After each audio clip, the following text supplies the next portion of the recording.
Hey everybody. Sorry I got a little bit of weird lighting here. The sun's just kind of coming right in the window here. Today we're going to be talking about the most eco-friendly product ever created. Wow. It's pretty exciting. They're not even a close second. And I bet you guys are kind of wondering what it is. We've heard for a while, back and forth, people dispute that going vegan is the most eco-friendly thing that you can do for the planet. Sadly, coming from a vegan, this is not the truth.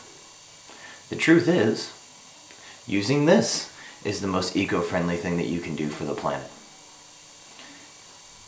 No lie. What we have to do here is we have to educate people. Now I want you to think of this. We're verging on 7 billion people here in the world. Imagine if by some miraculous way, which I'm not saying that it's going to happen, we could cut our population in half. 3.5 billion people.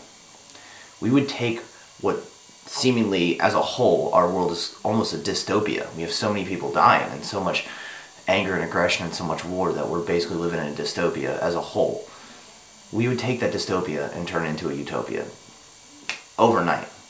3.5 billion people. You're talking having enough food to feed everybody in the world. You're talking about having enough energy to supply everybody with health and water and clean water, all this stuff. It's insane. You have to, when you're talking about eco-friendly things, when you're talking about anything, you run a pyramid from absolute zero to infinity. You know, you can go in every single direction. When you talk about eco-friendly things, you have all these minor points you can find at the bottom of the pyramid, like going vegan, recycling, basically just, anything, conserving water, all these things down at the bottom. Well, what you can do to have a major effect on all of these things is really simple. We've all heard of zero population. Zero population, well, if you haven't heard of it, means that you get married or have a life partner, you have 2 children with that person.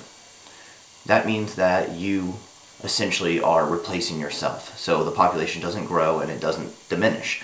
You have 2 children, your children replace you when you die, they have 2 children, their children replace them when they die. Population doesn't go up or down. What we need to start doing is making pacts to have a -1 population. That, essentially, you can probably guess it, you have 1 child. So what happens is you have 1 kid to replace you and your spouse. That essentially starts decreasing. If a whole generation does that, we go from, verging on 7 billion people to 3.5 billion people, which is really good if we got an entire generation to get in on that, but I'm really doubting that's going to happen. The way that we can affect that, though, is by education and talking to people and having them realize that that is the top of the pyramid. The absolute zero in saving the world is population control. And you can't really control the population through government. You can't control it by laws. That doesn't work. We've seen it in China. They try to do the population laws there. And what you end up having is a lot of children being discarded, a lot of dumpster babies, a lot of abortions. You have a lot of things like that, and a lot of late-term abortions. It's pretty gruesome and bad over there when it comes to that particular thing. So obviously we can't do it by government. We can do it by education, though. So we need to start putting more education into, more sex education into our schools. And I don't care how you feel about that. I know down in the South here where I'm from, they had a big issue with it, and they weren't wanting anybody to, teach sex in school, and there wasn't a big sex education program for me when I was growing up. And you know what? I would say about 50% of the people that I knew that I came back to see here in South Carolina now have children. Many of them are not married. Many of them have more than 1 child.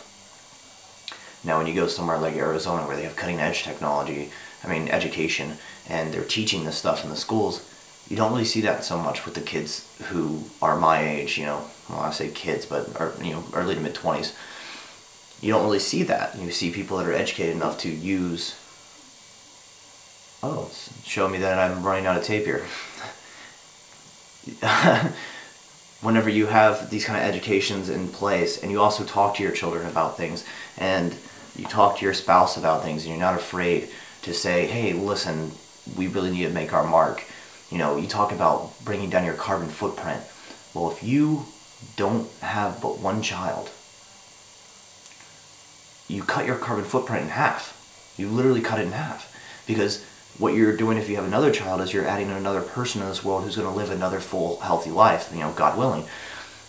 If you don't have that child, and you only have one, you're cutting your carbon footprint in half. Having a child is the most detrimental thing that you can do to your carbon footprint. So what I propose, again, is that we talk seriously about a -1 population. We talk to our children about it. We talk to everybody to try to lower our population. It's detrimental to our environment that we do that. And if we do that, we're going to start seeing a diminish in cities. You're going to start seeing a higher quality of life in the diminished size cities. You're going to see more wildlife coming back because we're not going to need as much space.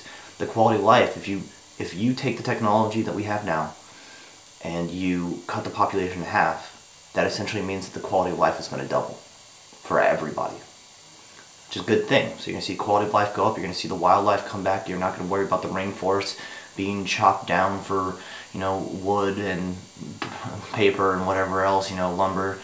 You're not going to worry about any of that stuff.